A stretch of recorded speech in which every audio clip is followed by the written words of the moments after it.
അതിന് റെഡി അല്ലേ റിയാൻകുട്ടൻ? റെഡിയാണ്. ഈ റൗണ്ടിൽ ഏത് പാട്ടാ പാടാൻ പ്രിപ്പയർ ചെയ്തിരിക്കുന്നേ? വാഗപ്പൂമരം എന്ന് പറയുന്ന പാട്ട്. പാട്ടല്ലേ? ആ പാട്ട് കേൾക്കാല്ലേ നമുക്ക്? നമ്മുടെ റിയാൻകുട്ടൻ പാടാൻ പോവാണ്. പ്രേക്ഷകരെല്ലാവരും QR കോഡ് സ്കാൻ ചെയ്തിട്ട് നമ്മുടെ റിയാൻകുട്ടന് വോട്ട് ചെയ്യണം കേട്ടോ. പാടാ റിയാൻകുട്ട, പോയി റെഡി ആയിട്ട് വരാം നമുക്ക്.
പൂമരം ചൂടും പാരിളം പൂങ്കു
സാർ.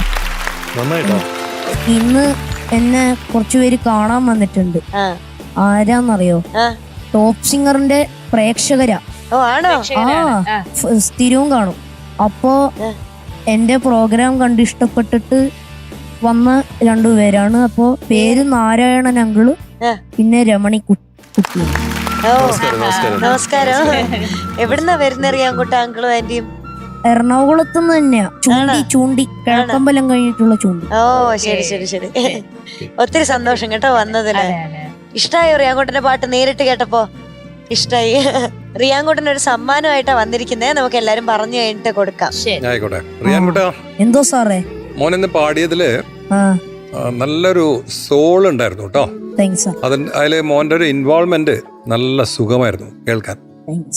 അപ്പോൾ MJ അങ്കിൾ പറഞ്ഞ മാതിരി കുറച്ചുകൂടി സോഫ്റ്റ് ആക്കി പാടിയാൽ അത് കുറച്ചുകൂടി ഭംഗി ഉണ്ടാവും എന്നാണ് പറഞ്ഞത്. ഓക്കെ. പിന്നെ നമുക്ക് എല്ലാവർക്കും തോന്നിയ ഒരേ ഒരു കാര്യം, ബ്രെത്ത് കുറച്ചുകൂടി കൺട്രോൾ ചെയ്യണം മോനെ. ബ്രെത്ത് മാനേജ്മെന്റ് കുറച്ചുകൂടി ഭംഗിയാക്കണം. ഞാൻ കഴിഞ്ഞ 2 റൗണ്ടിലും ഞാൻ പറഞ്ഞിരുന്നു അത്. അപ്പൊ എന്താ വെച്ചാൽ കൂടുതൽ മോന് വോയിസിന്റെ റേഞ്ചും ഇമ്പ്രൂവ് ചെയ്യും, പവർ കിട്ടും. പിന്നെ ഹസ്കി ആക്കണമെങ്കിൽ ഹസ്കി ആക്കാം, അല്ലെങ്കിൽ ഓപ്പൺ ആയിട്ട് പാടണമെങ്കിൽ ഓപ്പൺ ആകാം. ഓക്കെ, സൗകര്യങ്ങളുണ്ടല്ലേ പാട്ടിൽ. അതെ, ബ്രെത്ത് നല്ലോണം ഇമ്പ്രൂവ് ചെയ്ത ഒരു യോഗ ടീച്ചറെ വെച്ചിട്ട് ആ ബ്രെത്തിന്റെ ഒരു കൺട്രോൾ എങ്ങനെ ചെയ്യാം എന്ന് പഠിച്ചാൽ അത് മോന് നല്ല ഉപകാരം ചെയ്യും. കാരണം മോന്റെ ഫുൾ ഫോക്കസ് പാട്ടിലാണല്ലോ. അതെ. അപ്പോ അത് ഇമ്പ്രൂവ് ചെയ്യണ്ടേ? അപ്പൊ അതൊന്ന് ശ്രദ്ധിക്കണം മോൻ കേട്ടോ. അപ്പൊ ഈ പാട്ടൊക്കെ വളരെ പുഷ്പമാതിരി പാടാൻ പറ്റും അപ്പൊ കേട്ടോ. ഇതിപ്പോ ചില ഭാഗത്ത് നമുക്ക് വല്ലാതെ ഒരു സ്ട്രഗിൾ തോന്നി മോന്. പാട്ട് എങ്ങനെ ഉണ്ടായി? പാട്ട് സൂപ്പർ ആയിരുന്നു റിയാൻകുട്ട. താങ്ക് യു ചേച്ചി. റിയാൻകുട്ടന്റെ കഴിവുകളില്ലേ, റിയാൻകുട്ടൻ ഇങ്ങനെ എക്സ്പെരിമെന്റ് ചെയ്ത് നോക്കുന്ന പോലെയുണ്ട്. ഫോർ എക്സാമ്പിൾ ഇപ്പോ ഹെഡ് വോയിസ് പാടാൻ ഒരു ഡിസ്കവറി ചെയ്തു. അതായത് അങ്ങ് കണ്ടുപിടിച്ചു. റിയാൻകുട്ടൻ എങ്ങനെയോ സ്വയം കണ്ടുപിടിച്ചു. അത് ചേച്ചി അതില്ലേ ഞാൻ കൊണ്ടുവരണതല്ലേ, എനിക്ക് അറിയാതെ വരുന്നു. അതാ ഞാൻ പറഞ്ഞേ, എങ്ങനെയോ അത് വരുന്നുണ്ട്, നാച്ചുറലി അത് വരുന്നുണ്ട് എന്നുള്ളത് കണ്ടുപിടിച്ചു, ഡിസ്കവർ ചെയ്തു. അതെ. എന്തായാലും എനിക്ക് പറയാനുള്ളത്, ഫ്ലവേഴ്സ് ടോപ്പ് സിംഗറിൽ റിയാൻകുട്ടൻ is having a beautiful journey. Thank you ചേച്ചി. സെൽഫ് ഡിസ്കവറിയുടെ ഒരു ബ്യൂട്ടിഫുൾ സുന്ദരമായിട്ടുള്ള ഒരു ജേർണിയാണ് നമ്മുടെ റിയാൻകുട്ടൻ. റിസർച്ച് നടന്നുകൊണ്ടിരിക്കുകയാണ്. അതെ, എക്സാക്ട്ലി. 10 സെഞ്ചുറി അല്ലേ? അപ്പൊ ഇനി റിയാൻകുട്ടന്റെ മാർക്ക് ചോദിക്കാം നമുക്ക്. ഓ ഗിഫ്റ്റ് മാർക്കിന് ശേഷം വേണോ മാർക്കിന് മുന്നേ വേണോ? അത് മാർക്കിന് ശേഷം മതി. ശരി. അപ്പൊ റിയാൻകുട്ട ഇന്നത്തെ മാർക്ക് പറഞ്ഞോട്ടെ. റിയാൻകുട്ടന് ഇന്ന് 98 out of 100.